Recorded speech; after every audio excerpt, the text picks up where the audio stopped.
Days turned into weeks, and Matthew and Emily continued to explore the enchanting city together. Their conversations flowed effortlessly, and they found solace in each other's presence.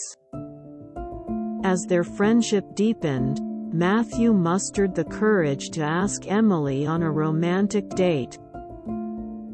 They wandered through the charming streets of Montmartre, hand in hand, their laughter filling the air.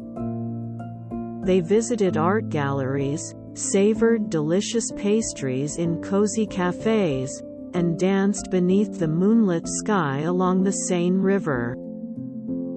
It was during this magical night that their hearts began to recognize a love blossoming between them.